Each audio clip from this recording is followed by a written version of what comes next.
Buenas tardes a todos, amigos y amigas de Fundación Ciclo Educativo. Un saludo también a los amigos del Departamento de Ciencias de la Universidad de Viña del Mar, de quienes estamos tremendamente agradecidos. A todos quienes nos escuchan a través de radiovm.cl, les enviamos un cariñoso saludo a todos ustedes. Hoy día estamos cerrando nuestro ciclo de entrevistas Testimonios Vivos de Inclusión con dos grandes invitados. El profesor Gregorio Martínez, él es profesor de física del sistema escolar, diplomado en educación inclusiva. Estará reflexionando junto a la profesora Marcela Salinas Alarcón. Ella es doctora en psicología de la comunicación, magíster en psicología educacional y educadora diferencial, docente de la Escuela de Psicología y Facultad de Educación de la Pontificia Universidad Católica de Chile. Sin duda, un debate interesante el que se avecina. Van a estar conversando con Matías Murri, tal como en los encuentros anteriores. Él es, cierto, nuestro entrevistador oficial. Él es profesor de educación diferencial, así que entre ellos seguro se van a entender muy bien y van a, cierto, generar un debate muy profundo. Nosotros estamos súper contentos de cerrar este ciclo. En realidad para nosotros es la oportunidad de abrir nuevos caminos, ir más allá a largo plazo, promoviendo la inclusión educativa en nuestras comunidades, como una política que permita generar espacios para que todos y todas las personas en las comunidades puedan desenvolverse y entregar todo su potencial justamente en beneficio de la comunidad. Así que yo les daré el pase inmediatamente. Antes sí les daré el consejo de rigor, que recuerden tenemos el comando preguntas y respuestas. Ahí ustedes pueden anotar preguntas para los participantes para que en una segunda ronda de conversación podamos seleccionar algunas de ellas. ¿Ya? Así que los dejo. Espero que sea muy provechosa esta experiencia. Así que adelante, Matías. Muchas gracias por las palabras ahí, por la introducción.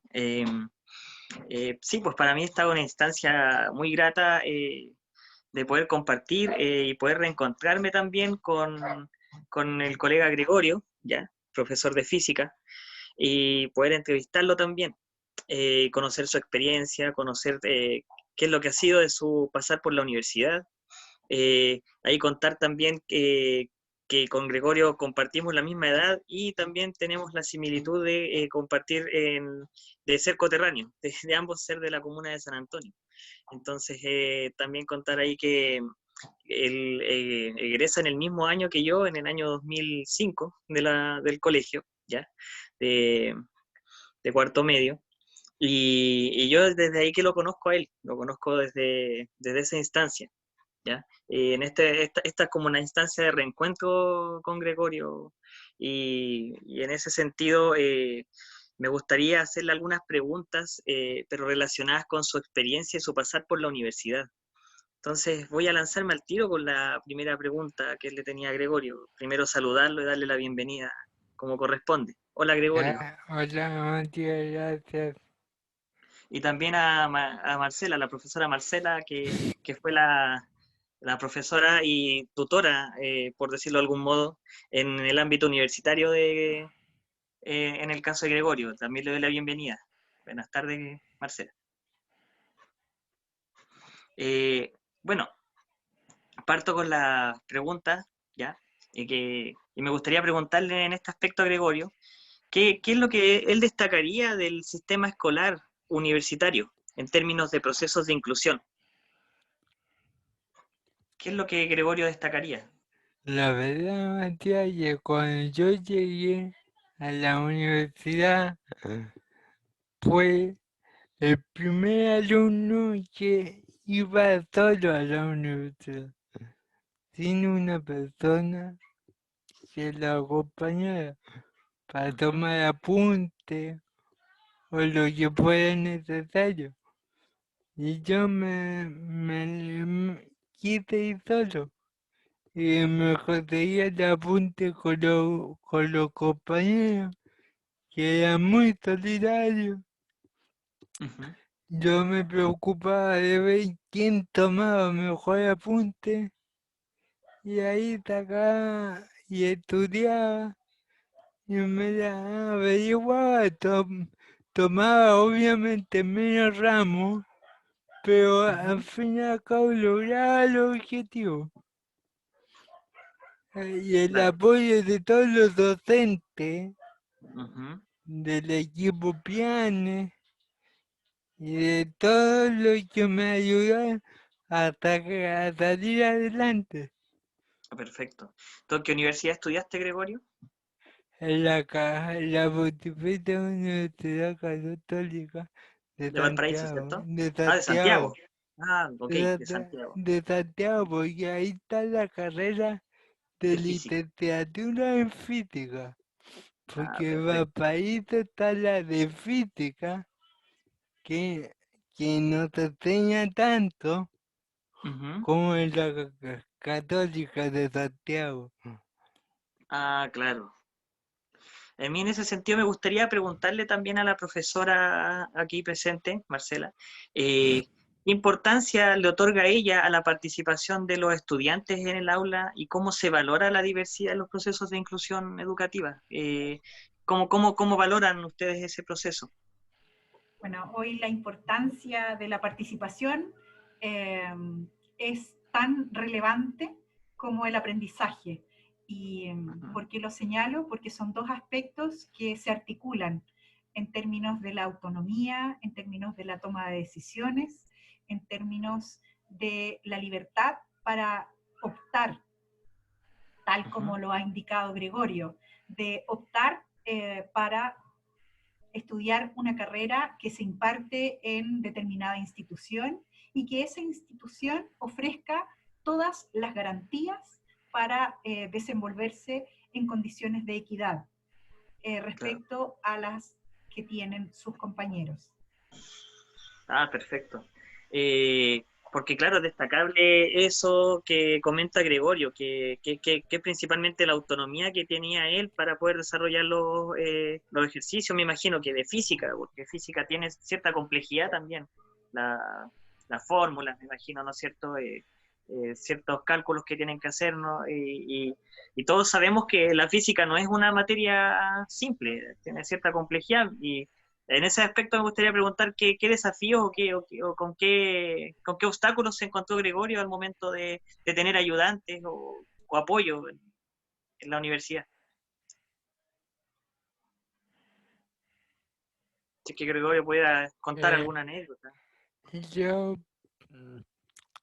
por ejemplo, yo cuando primero entré a la universidad,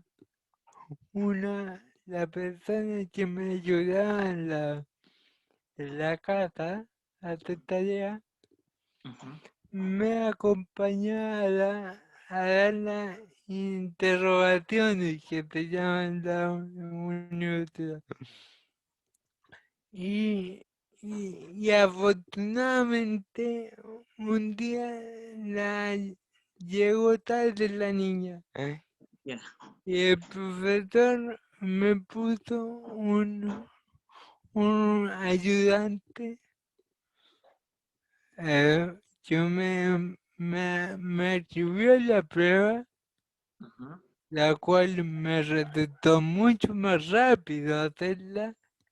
Me demoré menos tiempo Perfecto. y me cansé menos. Porque la verdad que 5 horas haciendo una prueba no era muy bonito. Por supuesto. Yo me cansaba mucho. Entonces tenía una persona que supiera el lenguaje. Ujú. Entonces yo le decía ah, y después él seguía escribiendo porque ya sabía que yo había entendido. Ujú. Entonces seguía escribiendo más rápido. Pero Ah, la perfecto. otra niña no sabía nada de física. Es súper interesante eso, que el ayudante que tuvieras tú en eso sea de la especialidad, porque al no ser un ayudante, claro, una persona que es de inglés, eh, obviamente va a ser de una dificultad que va a presentar y es algo que yo menciono porque pasa también en las escuelas. En las escuelas, por ejemplo, en la enseñanza media, en las materias de física, química, los educadores diferenciales también tienen que estudiar y ponerse a la altura del profesor para poder apoyar en los procesos a los chicos que están inmersos en el ámbito educativo. Entonces, es súper bueno e interesante eso, que el ayudante sea de la especialidad. A mí me gustaría preguntarle otra cosa, Gregorio, pero que tiene que ver más con el ámbito personal de él, y que me surgió mientras yo estaba preparando las preguntas que le iba a hacer. ¿Por qué Gregorio decide estudiar física? ¿Qué es lo que le llama la atención de la física? Yo de chico, de primero medio, me empezó a gustar la física porque Rito, que es marido de mi mamá, ingeniero, Ya, me empezó a inculcar a explicar cosas cotidianas y yo le empecé a tomar el gusto, ujú. porque a mí antes me gustaba la matemática Ah, genial. y, y después me empezó a gustar la física y después en el colegio hacía clases de física. Cuando no iba el profesor de física, me ponían a mí a hacer clases de física. Entonces, desde ahí ya, a mí me gusta la filosofía, me gusta. Genial. Entonces dije, a ver, la filosofía tengo que leer mucho. Yo partí reconociendo mi barrera. Ujú. Mi, mi barrera que era la lectura. Con la lectura, leerme un texto completo de una semana para otra, no puede, me es muy difícil. Claro. Y digitalizarlo y todo, me es muy difícil. El cambio, hacer cálculo físico, me salía más fácil. No, Mm, y comprender también la física, porque la física no es una cosa que sea solamente cálculo, también tiene cierta complejidad porque hay que entender los fenómenos de la materia, ¿no es cierto?, del universo en sí, claro, que, que, que no son fáciles de comprender. O sea, son siglos y milenios de descubrimientos y de investigaciones para llegar a lo que es la física actual, ¿no es cierto? claro, sí, de hecho tuve una experiencia en primer año Ujú. que yo después se lo comenté a la profesora y que un ayudante me dijo, ¿por qué no buscaste algo más fácil, acorde para ti?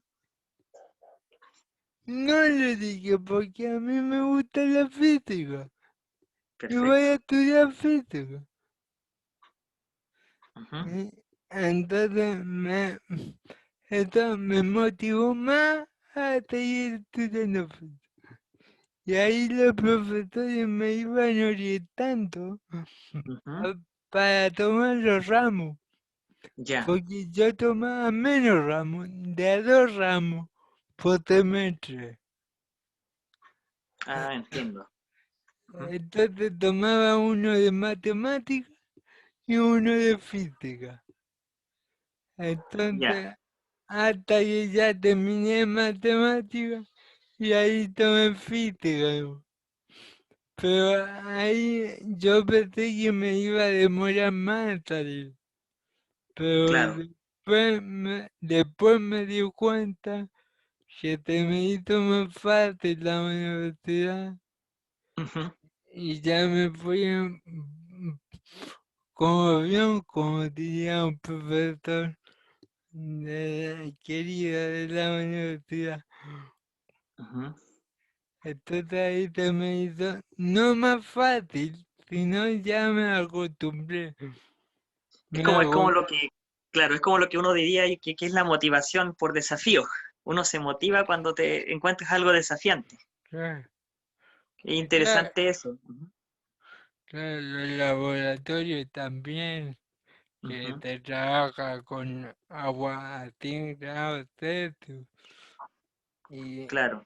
Y yo nunca dije, no, yo no puedo. Perfecto. Siempre dije, voy a tratar.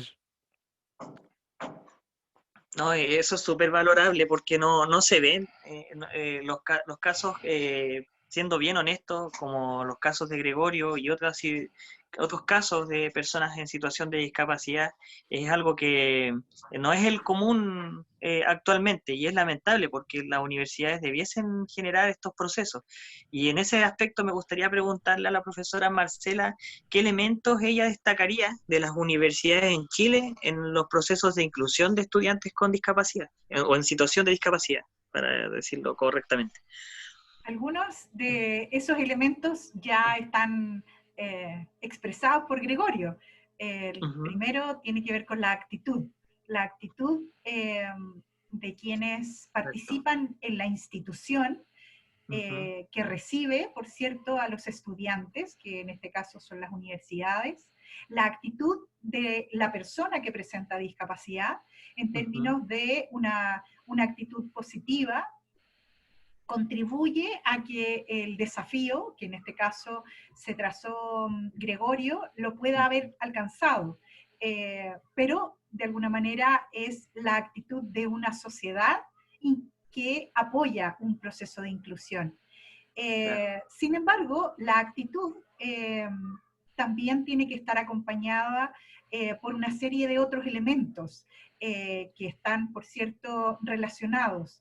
El proceso de sensibilización de la institución educativa, en este caso de las instituciones de educación superior, han desarrollado grandes cambios en torno a la valoración de la diversidad.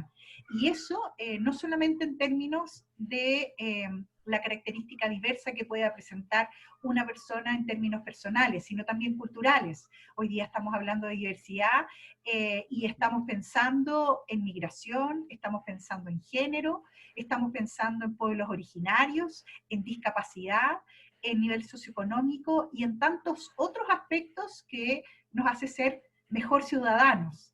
Y construir Claro. una comunidad inclusiva habla de eso, de sensibilización, por cierto, de cambios y de transformaciones que responden a un proceso de accesibilidad universal. Y eso tiene que ver en cómo hoy día nuestros políticos están desarrollando acciones mediante políticas públicas para para instalar que en las instituciones de educación superior y en las escuelas, porque el proceso escolar también es indispensable también incorporar cambios, se desarrollen de manera efectiva. ¿Y cómo hacerlo? Por cierto, desde el macrosistema con cambios de políticas, para que en el microsistema, en la institución, se establezca un lenguaje y una serie de acciones que favorezcan, por cierto,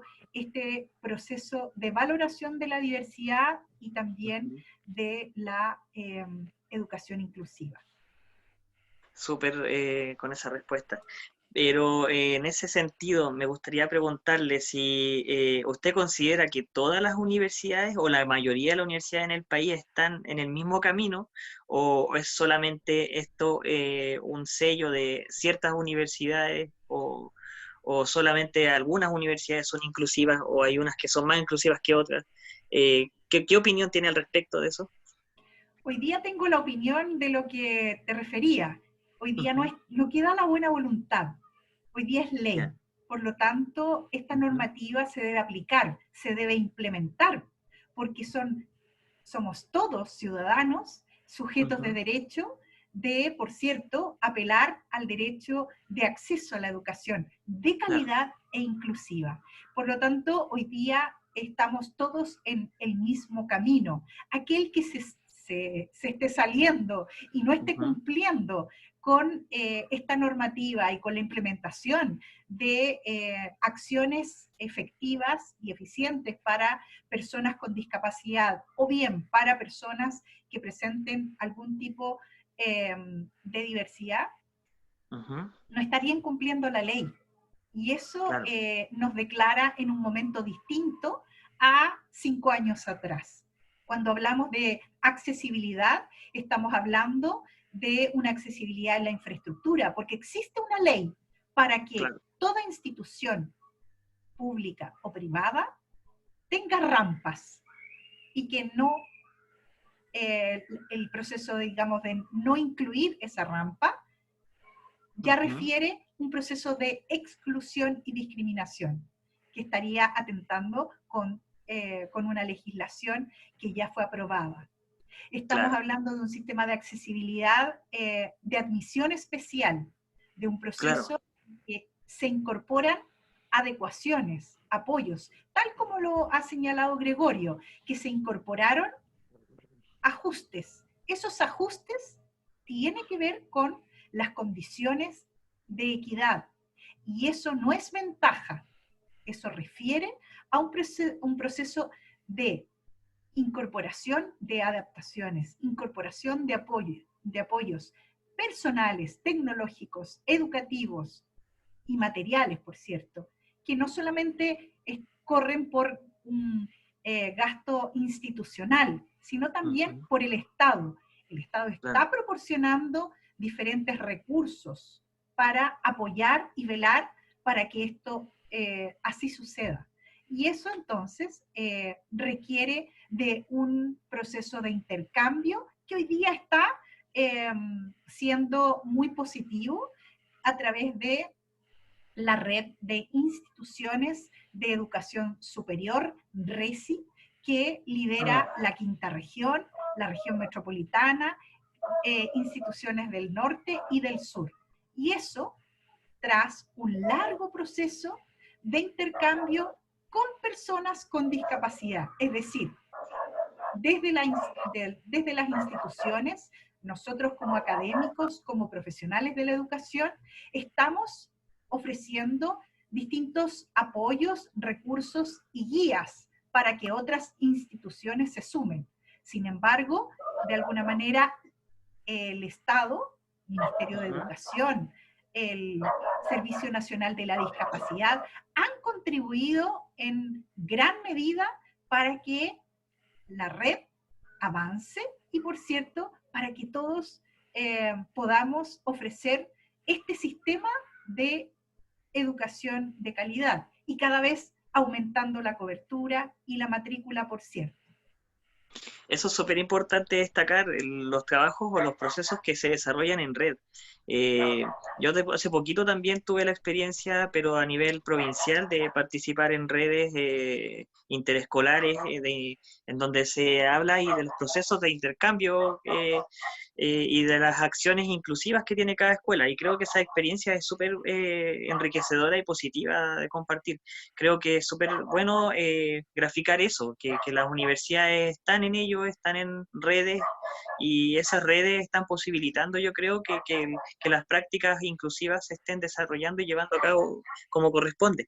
Sin embargo, me imagino que hay desafíos actualmente, hay desafíos de inclusión. Me gustaría preguntarle cuáles son los desafíos que usted cree que están pendientes, que quedan en el camino. ¿Qué desafíos se debería plantear el sistema educativo en Chile en este proceso de inclusión escolar?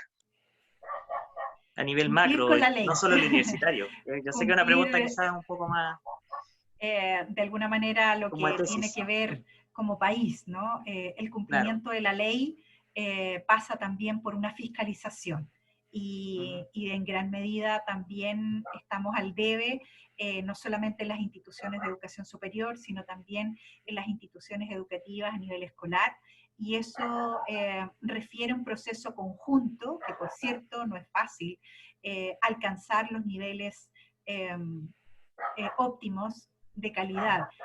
Sin embargo, las instituciones que ya hemos desarrollado un camino más largo, tenemos que generosamente ofrecer el intercambio. Creo que hoy día filósofos, científicos del ámbito de la educación y también de la salud lo han manifestado. Hoy día estamos en un contexto de pandemia en donde nos encontramos con la necesidad de que nuestras autoridades desarrollen un apoyo directo a las familias, a los niños, a las niñas y a los jóvenes que se encuentran en algún nivel educativo. ¿Cómo?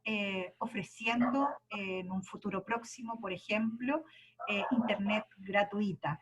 Eso en algunos países de Latinoamérica ha sido posible porque las autoridades han reconocido que esta pandemia no tiene que ver con un nivel socioeconómico. Sin embargo, los más afectados son aquellas familias que se encuentran en una brecha, en este caso, en una Claro, situación de socioeconómica pobreza. principalmente, exacto. Y eso La brecha se socioeconómica. resuelve porque nuestras autoridades tienen, de alguna manera, un rol Ya, para velar este aseguramiento de la calidad en el claro. acceso principalmente de Internet. Sí, yo comparto eso de garantizar mayor accesibilidad.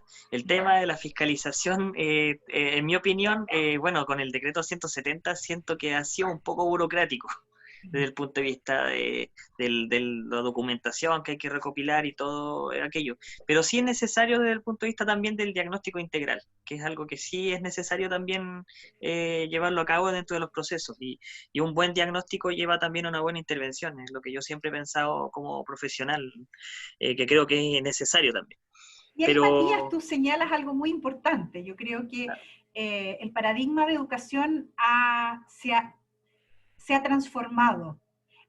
Lo que antes era importante, como por ejemplo el diagnóstico, hoy día aparentemente deja de serlo. Y eso sí, también tenemos que ponerlo en la mesa, porque nuestras exacto, autoridades en determinada unidad se han quedado detenidos porque la normativa sí lo establece. Se tiene es que claro, desarrollar un proceso de evaluación con los niños y esa inversión de tiempo podríamos estar desarrollándola con exacto, intercambio nutritivo con las familias. Todo el por supuesto. tiempo que invierte los profesionales de la educación completando, por ejemplo, estas Formulario, planillas, estos busca formulario, formularios eternos sí, que ya la evidencia lo ha indicado, es una pérdida de tiempo. así es. Podríamos estar invirtiéndola en un proceso que ya señalé, un proceso que como comunidad nos pueda permitir avanzar. Lo digo porque las familias han tenido una larga espera para que en algunas escuelas se les pueda permitir el acceso a la institución. Hoy día Exacto. la comunidad educativa se ha tenido que articular con las familias porque bueno, ya sabemos que este medio de educación remota así lo exige. Entonces, este proceso de transformación tiene que ver con lo que hoy día estamos hablando de educar. Educar es conmover y estamos hablando de procesos de convivencia, procesos de inclusión. Exacto. Entonces, esos dos procesos, esos dos constructos, es lo que hoy día nos convoca y de alguna manera es lo que nos ha estado transmitiendo Gregorio con la experiencia que nos ha estado relatando de su proceso educativo en la Universidad Católica. Claro, y en ese mismo ámbito también me gustaría, para no seguir extendiéndome, y además dándole la palabra a Gregorio, que me imagino que también tiene muchas cosas que contarnos, ¿qué nos podría relatar también en ese aspecto, Gregorio, dentro de sus experiencias en el ámbito profesional? Porque es importante mencionar también que Gregorio actualmente es profesor de física, ¿no es cierto? Y lleva ya bastante tiempo trabajando como profesional de la educación. Entonces, sería bueno quizás que nos contaras, Gregorio, qué experiencias relevantes desde tu rol tienes como docente, ¿ya?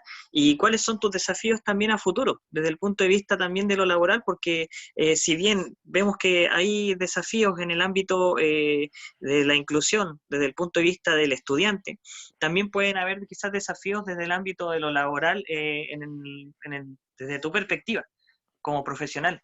Entonces me gustaría saber cuáles son los desafíos con los que tú te has visto involucrado. ¿Qué experiencia nos podrías contar de ello? Sí, ¿sabes lo que creo, Matías? En Ujú. palabras de San Humberto Giannini, que la Ya, física está muy domesticada. ujú, La física de colegio.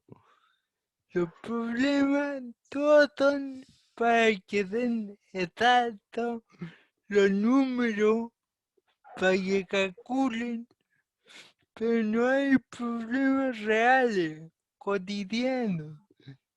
Y esto es lo que realmente a los niños los motiva.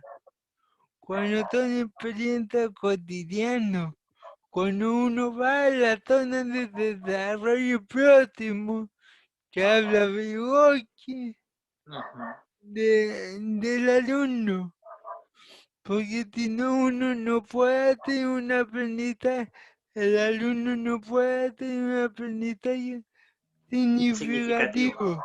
claro. Entonces yo creo que sacar la física a la calle, o sea, devolverla de donde estuvo antes, al igual que la filosofía, devolverla a la calle a donde partió, porque en la calle es donde uno observa los fenómenos. Claro, eso me recuerda un poco a los procesos dialógicos que tenía Platón con sus estudiantes en la plaza pública, ¿no es cierto? Un poco Justamente, eso. Ujú, por ejemplo, yo al alumno le puedo enseñar qué torque, por ejemplo, ujú. pero después si le digo por qué la manilla de la puerta la ponen opuesta a la bisagra, no Ujú, saben. Y es una aplicación de torque. Entonces, claro, ¿por qué cuando uno va a la playa en jeep se le saca aire a los neumáticos? También son simples aplicaciones de física. Y eso siento que los profesores de física hemos domesticado mucho la física. claro. Ya no por libro, en el cual hay un ejercicio, le da la fórmula, resuelva, saque el resultado y listo. Entonces eso no es la física, eso es matemática. Lo importante y que yo en física desarrollar después es que los alumnos comprendan el fenómeno. Para calcular están los computadores, pero ya Claro, aprendan a pensar. exacto. Es algo súper importante y de hecho yo mismo he hecho esa reflexión y he pensado que quizás la filosofía eh, debiese retomar su rol en el currículum desde quizás los primeros pasos, desde kinder, primero básico, enseñarle filosofía a los niños porque es la base de todo conocimiento.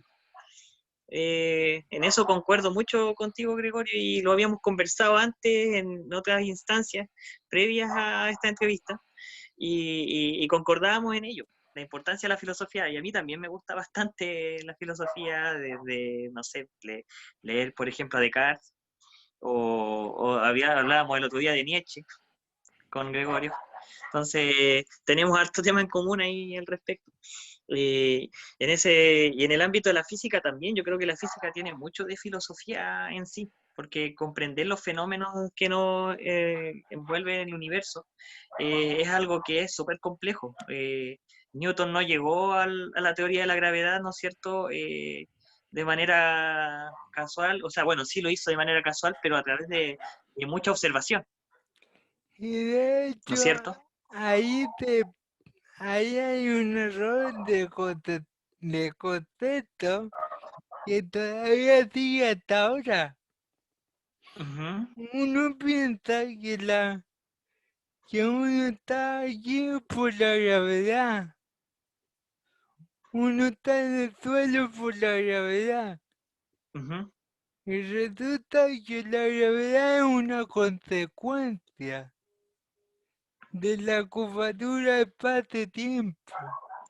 Claro. Entonces, estas cosas, enseñárselas a los niños y que te motiven, es muy interesante. Por eso estoy ahora creando un manual de física, aunque creo que yo no soy ni siquiera profesor de física. Yo me Ujú, me, me diría que soy un aficionado de la física, ujú. Claro, porque, como yo, un aficionado a la inclusión, por decirlo de algún modo también. Yo también claro, me siento aficionado de la inclusión. claro, porque estoy haciendo 50 problemas que justamente cada uno va con un dibujo. Ujú, Y son problemas reales. Son problemas reales con cosas cotidianas ujú. que no puede, que el alumno te puede contextualizar. Y ese punto, Ah, genial. que los problemas de física no contextualizan al alumno. Claro, El problema va a cuál es la fuerza si la masa tanto. claro. No, los No problemas aterrizan a la realidad, no lo llevan a lo cotidiano. no los transforman en matemática. Claro. Y Entonces, sabemos ya que es un lenguaje complejo para la mayoría de la matemática. Les hace, entonces, porque es muy abstracto. muchas veces la gente piensa, oh, es de física, o sea, sabe matemática. Claro. Y Ujú. no, o sea, uno sabe matemática, pero la física es totalmente diferente. Exacto. Y es quizás el triple de abstracto que la matemática. Es un ramo, una asignatura que a los estudiantes, sobre todo los estudiantes que pertenecen al programa PIE, a nosotros cuando sobre todo están en la enseñanza media les cuesta un poco más llevarla a efecto. Y a veces los profesores también tienen la resistencia de hacer las adecuaciones pertinentes. Y entonces se nos hace muy complejo, sobre todo en enseñanza media. Pero, Eh, bueno, y yo, ¿sí? este problema, Matías, y con esto termino. Este Dele. problema es que uno como profesor busca la manera más fácil de enseñar física. Y esto es buscar un libro y sacar los problemas del libro. Por Claro. eso yo ahora me he dado trabajo de, de crear situaciones reales Ujú. y llevarlo a problemas. Y ya tengo 50 problemas en los cuales estamos trabajando, haciendo la ilustración y todo, para después poder a lo mejor publicarlo, si se puede. Claro. Ujú. Claro, para ir ya cerrando esta tanda de preguntas, me gustaría finalizar con una última pregunta para la profesora Marcela. Si es que tiene algún proyecto en común con Gregorio, si es que están planeando alguna propuesta, alguna investigación al respecto, ¿tienen algo en mente? Si se si pudiera contar algo, porque ustedes ahora son profesor y alumno en el diplomado, ¿no es cierto? Bueno, yo Entonces, de alguna manera quiero señalar lo que Gregorio está desarrollando y que ha explicado, ujú, que su motivación ha sido permanente y eso ha llevado a que esté desarrollándose profesionalmente como profesor y también como un científico en términos claro, de plantear una propuesta literaria, que en este caso es del ámbito de la física y de cómo eso se vincula directamente con una práctica pedagógica.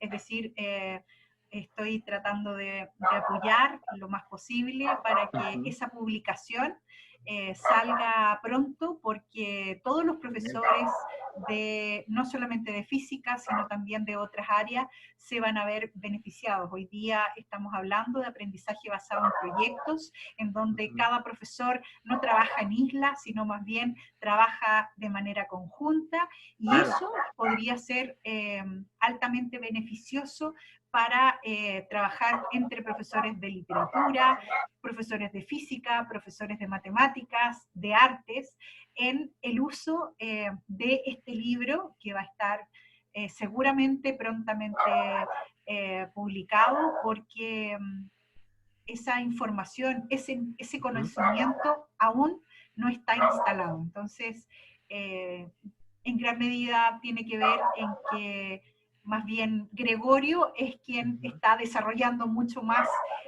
trabajo de producción. Yo estoy desarrollando solamente quizás sí, y orientando. Súper, ojalá salga a la luz pronto ese proyecto, porque yo considero también que va a ser súper relevante y va a tener harto auge, va a tener harto énfasis, sobre todo en los procesos que se vienen más adelante, en donde necesitamos hacer significativa la materia. Me gustaría ahora darle el pase a Andrés, porque creo que hay preguntas ahí de la audiencia, así que Andrés. Muchas gracias por esta primera ronda de conversación muy interesante. Los felicito grandemente. Les invito a tomar una pausa, un poquito de aire, para volver sobre las preguntas que hay del público, que están muy, muy interesantes, así que los invito a esperar un poco esa segunda parte, y como pausa queremos transmitirles un mensaje desde la Fundación Ciclo Educativo. Nos vamos a conectar con nuestra fundadora, la profesora Gladys Jiménez. Ella, larga trayectoria, ¿cierto? Más de 50 años en la academia y en múltiples contextos. Y bueno, se va a presentar ella misma con sus propias palabras, así que queremos dejarle un espacio para que pueda transmitirnos algunas palabras. Adelante, Gladys. Muchas gracias, Andrés, muchas gracias, Matías, gracias, Marcela, Gregorio, realmente lo he escuchado atentamente y quiero agradecerles porque los testimonios para mí son muy importantes. En primer lugar, quiero decirles que no son aficionados, son apasionados, que es distinto. Yo creo que la pasión es fundamental en la educación. Quien se le va la pasión por enseñar y por aprender, la verdad es que tendría que irse, sencillamente. Entonces ustedes son realmente verdaderos apasionados. Lo segundo que me queda, me quedan muchas cosas para reflexionar. Yo soy profesora de educación física, y evidentemente en las clases de educación física la discriminación y la exclusión que se hace es cruel, tremenda, ¿no es cierto? Pero digamos en una vereda distinta, y escuchando a Gregorio y a ti, Marcela, creo que todo es posible, nuestras aspiraciones son siempre posibles de alcanzar. Y por supuesto que es muy interesante lo que plantea Gregorio, porque el tema de la autonomía es justamente uno de los propósitos de la formación profesional. Pero él llega siendo autónomo. Y desde el punto de vista de la motricidad, el yo puedo es un logro de conquista de la autonomía para salir adelante, y eso es fundamental. Y lo otro fundamental, yo creo, para avanzar son las relaciones, son los vínculos. Entonces ahí me quiero detener un poco y preguntarme si basta la ley. Yo creo que no basta la ley, ¿ya? Y veo desde el punto de vista de la responsabilidad social y fundamentalmente desde la corresponsabilidad. Entonces quiero referirme a esto que yo creo apasionadamente, el respeto a la diversidad, ¿ya? Un respeto que hay que encarnarlo, en primer lugar, en el sentido de que seamos capaces realmente, actitudinalmente, en la mirada, en la palabra, de reconocer la singularidad nuestra, ¿no es cierto?, la singularidad del otro, de cada uno de nosotros. Entonces la pregunta es, ¿cómo la escuela plantea esta pregunta de en tu proyecto de vida, del niño, de la niña, del joven, está presente el otro, muchas veces no está presente. Entonces, de esta mirada que tengamos respecto a la diversidad, va a depender que nos quedemos en lo aparente, o sencillamente que nuestra mirada, como dice el Principito, Saint-Exupéry, vamos realmente a mirar lo esencial. Y yo creo que ahí la escuela tiene una deuda tremenda, lo que hablaba justamente Gregorio. No se trata de cálculos, se trata de mirar lo esencial del fenómeno físico, ¿no es cierto? Sobre todo en el tiempo que hay tanta fenómeno físico que observar. Entonces ahí es un cambio de mirada. Por otro lado, muchas veces, como decía ya anteriormente, lo invisible se vuelve, o sea, lo que es visible se vuelve, o lo esencial, diríamos, se vuelve invisible a nuestros ojos. Y el tema de la invisibilidad del otro no es menor. ¿De qué se trata? Honeck nos habla muchas veces que la invisibilidad es una disposición interior, por eso que yo pienso que hay que encarnarlo. Y hay que encarnarlo desde el testimonio de toda la comunidad educativa. La invisibilidad es una disposición interior de quienes niegan la existencia de otra persona.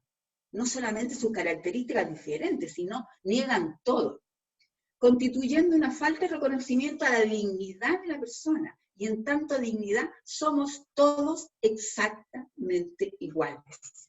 Entonces, se aflora, por así decirlo, un desprecio que anula la presencia del otro en el mundo. Y que, evidentemente, a partir de esto, anula las posibilidades de interacción que tenemos como seres sociales. Entonces yo me pregunto, si este fenómeno, como decía, el fenómeno educativo, ocurre en la cotidianidad, como decía Gregorio, quiero especialmente interrogar a la escuela.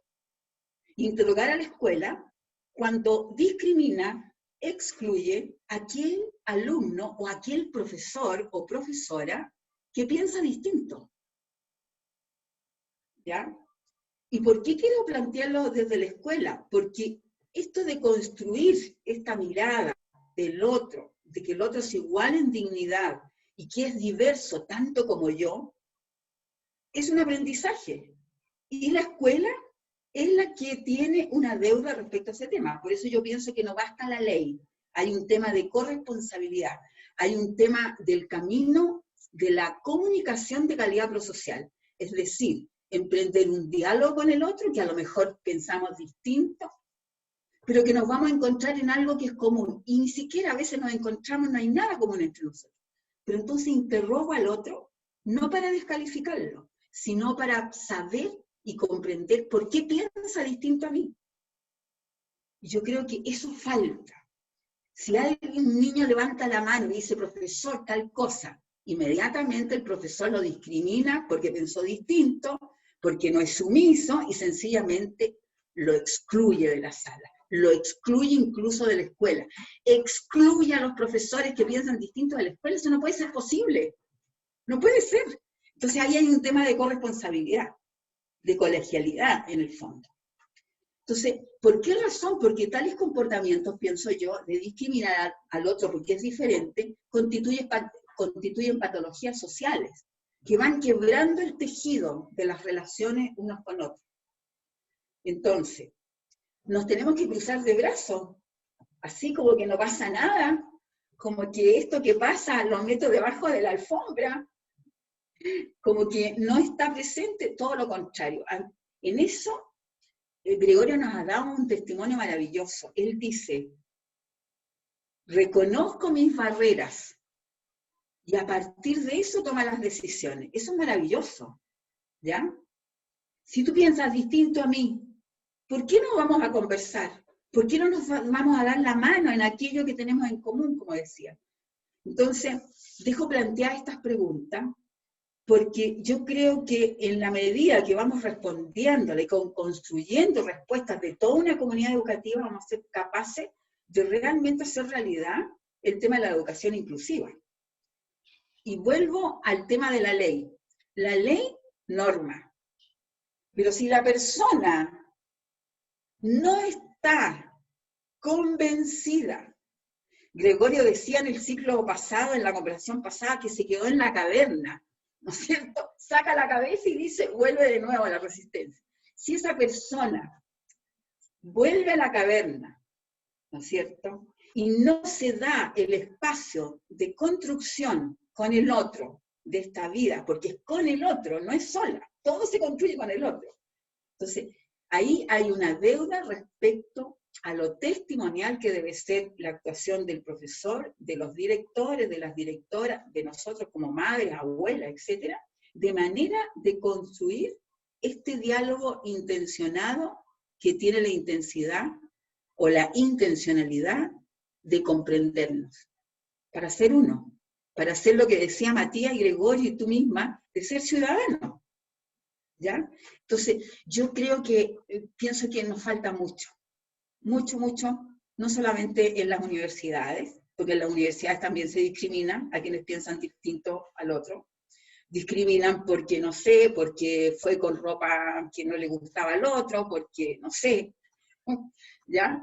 Se discrimina en la escuela, entre las familias también, entre los familiares también se discrimina, la dictadura nos hizo mucho mal respecto a eso.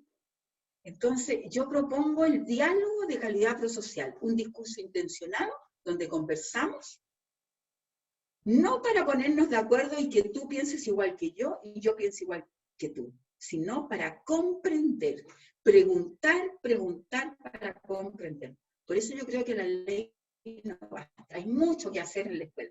Y yo los felicito realmente a Matías, a Andrés, a Gregorio, por supuesto a ti, Marcela, que está en este camino, de que hay que seguir, pero con mucha fuerza y mucha pasión. Así que muchas gracias por esta oportunidad que nos dan de seguir aprendiendo junto a ustedes. Muchas gracias. Muchas gracias, estimada Gladys.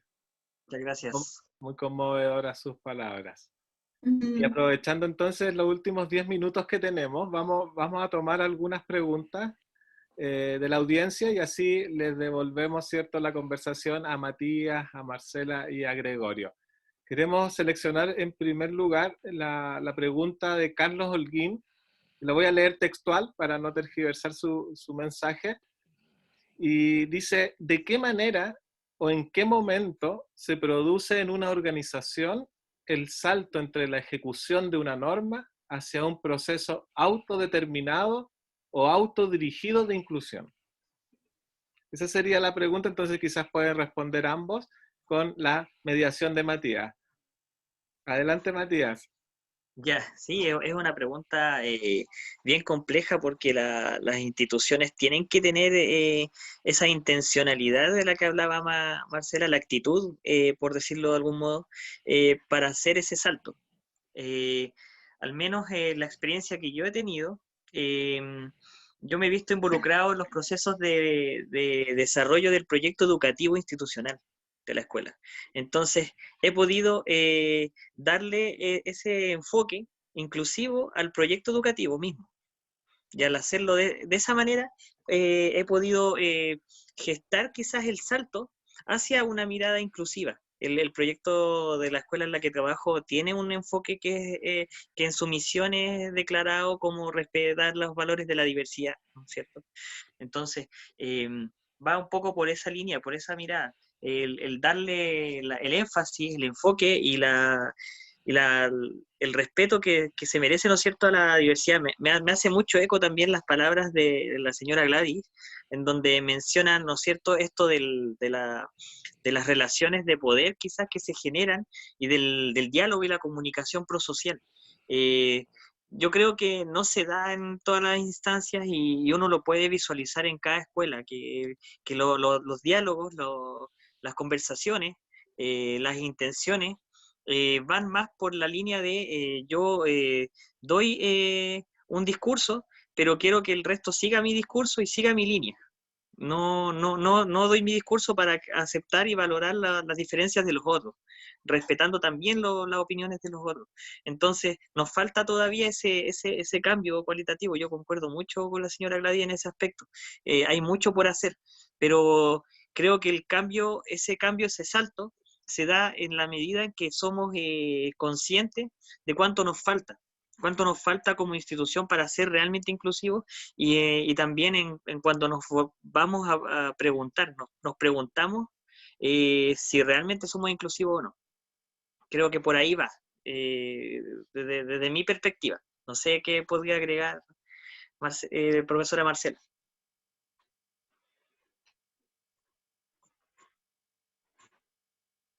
No se escucha, ahí sí.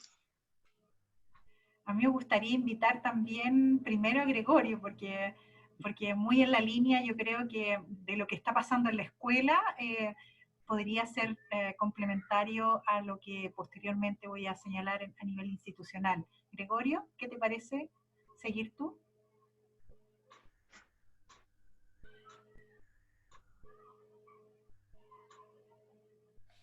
El audio. Siga usted primero. Ok.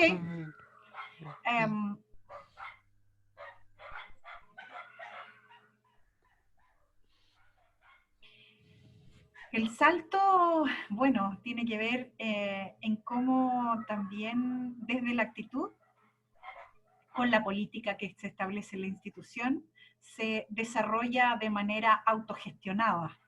Y eso, por cierto, tiene que ver con reconocer esas diferencias que nos planteaba Gladys, distinguiendo, por cierto, no solamente la singularidad del sujeto, de la persona, sino el derecho a ser respetado y valorado. Y en eso Gregorio, Matías y Gladys han señalado algo muy relevante que tiene que ver con la escucha. El desarrollo de un lenguaje, Maturana nos planteaba, tiene que ver en cómo nosotros estamos respetando al otro en todos los sentidos, desde una forma de actuar en la familia, en la escuela, en el trabajo, en nuestra sociedad. Entonces ahí es donde este constructo de desigualdad se genera por unas jerarquías entre las personas, de acuerdo al criterio que podamos estar estableciendo. Hoy día estamos hablando de discapacidad, pero también podríamos hablar de su origen social, del género, y eso refiere y conduce a procesos de discriminación. Entonces, este salto cuántico, desde lo que es hoy día una normativa, que yo creo que tiene que ser así, hoy día el cumplimiento de la ley de inclusión, del decreto 83, del decreto 67, que tiene que ver con evaluación, son tres normativas que nos guían. Ahí está nuestra, digamos, nuestra actuación y, por cierto, implementar esas acciones. ¿Cómo, de alguna manera, generamos este cambio?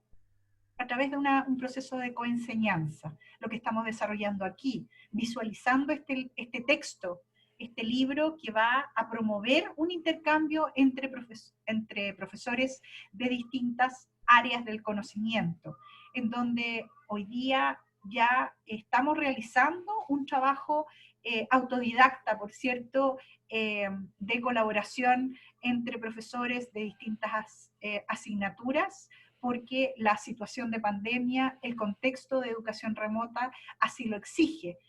Sin embargo, en este periodo de preparación para un año 2021, tenemos que generar unas hojas de ruta que nos permitan asegurar que ese proceso de inclusión se cumpla. Porque falta, por cierto, pero no podemos pasar la vida diciendo que este proceso está en construcción, porque esos niños, niñas y jóvenes hoy día requieren de un espacio para participar y para aprender. Una de las preguntas iniciales, Matías, que tú nos indicabas, ¿cuál es el elemento indispensable? Gregorio señaló autonomía en la participación. ¿Para qué? ¿Para qué? Para que, bueno, muchos más estudiantes puedan desarrollarse de manera efectiva en la educación superior y posteriormente salir al ámbito laboral, que de alguna manera es la pregunta siguiente, pero quería señalar esa respuesta. Gracias. No sé si hay más preguntas de la audiencia. Andrés, Hay más, pero quizás Gregorio ¿quiere quisiera tomar agregar? Ah, el claro, tiempo quedó pendiente Gregorio. en Ujú. responder esta pregunta porque lamentablemente la hora pasa volando. Nos vamos a Sí, extender un poquito, claro, pero Gregorio, entonces claro. para que pueda cerrar él con alguna idea y nos podamos despedir.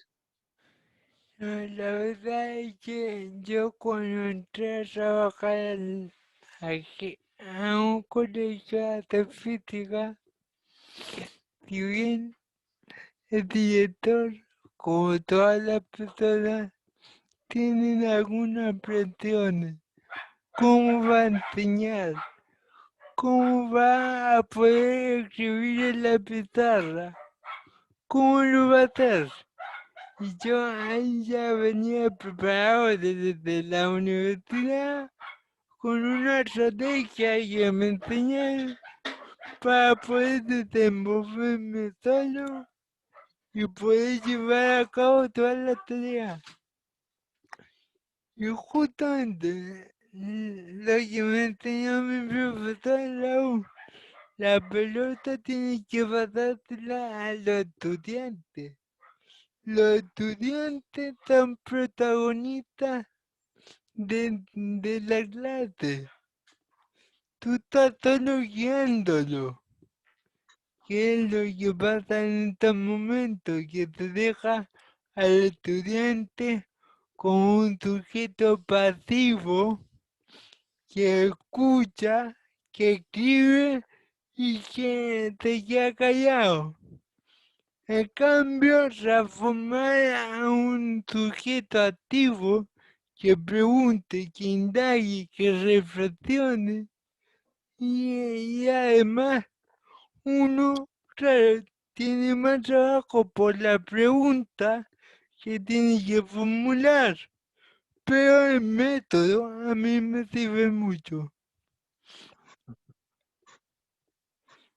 El método socrático. Perfecto. Muchas gracias, Gregorio. Bueno, por tiempo se nos escapó un poquito la entrevista, espectacular el debate que han tenido. A mí me gustaría así que la profesora Marcela y el profesor Gregorio cierren con un mensaje, no solo por las fechas, sino también por el tiempo histórico que estamos viviendo. Yo creo que hay un futuro por construir en torno a la inclusión educativa, consolidarla, y me gustaría y nos gustaría escuchar unas últimas palabras con un mensaje de aliento y de esperanza eh, para poder despedirnos. Como quieran que el que parte, si quieres que Gregorio, que venías conversando ya, si quieres, puedes darlo tú primero. Otra, que fomentar que las generaciones posteriores y los métodos que se han usado hasta ahora de aprendizaje, que los profesores se arriesguen a cambiar el paradigma, Ujú. cambiar el foco. No se trae el foco en ellos, sino se trae el foco en los estudiantes, porque ellos están aprendiendo. Entonces no es una transmisión de conocimiento, si es que el conocimiento está significativo. Esto es y esto es lo que está sucediendo ahora, por lo menos física, que hay mucha transmisión de conocimiento y poco se entiende lo que está hablando y poca participación del alumno en el proceso educativo. Muchas gracias, Gregorio. Profesora Marcela. Bueno, agradecer a ustedes que nos brindan este espacio de intercambio nutritivo, eh, productivo, porque hoy día estamos aprendiendo con Matías, con Andrés, con Gladys, con Gregorio, a que esta sociedad sí se puede transformar en una sociedad más justa y más equitativa. y eso responde incluso a un contexto tan adverso como ha sido este año complejo de pandemia, en donde todos hemos tenido que, bueno, readaptarnos y también aprender de cómo salir adelante. Entonces, mi mensaje tiene que ver con dar gracias a la vida porque nosotros estamos ofreciendo un espacio de escucha activa. Yo creo que sería importante ofrecer también mi correo electrónico si alguien quisiera que pudiera responder directamente, lo puedes poner en el chat. Y gracias también a las instituciones de educación superior y a las instituciones educativas que sí han creído en que todas y todos sus estudiantes puedan seguir estudiando, ofreciendo oportunidades reales y concretas con material tecnológico, con profesores que hemos tenido que estar tal vez más de la jornada incluso de lo que se nos ha solicitado inicialmente, pero también pasa por una vocación, por una pasión, por un interés en que las cosas sí se pueden. Así que dar gracias a la vida porque estamos hoy aquí y también alentar a las familias a que este proceso lo vamos a poder solo cubrir si nos cuidamos, teniendo los resguardos necesarios para que esta pandemia sí podamos superarla juntos, cuidando a nuestros adultos mayores, cuidando, por cierto, a todas y todos en todos los contextos en los cuales nos desenvolvamos. Así que ese sería mi mensaje. Muchísimas gracias por esta oportunidad. Muchas gracias a usted por su participación. Gracias, Gregorio. Gracias, Matías. Adiós. Muchas gracias por la invitación y por la experiencia también tan enriquecedora.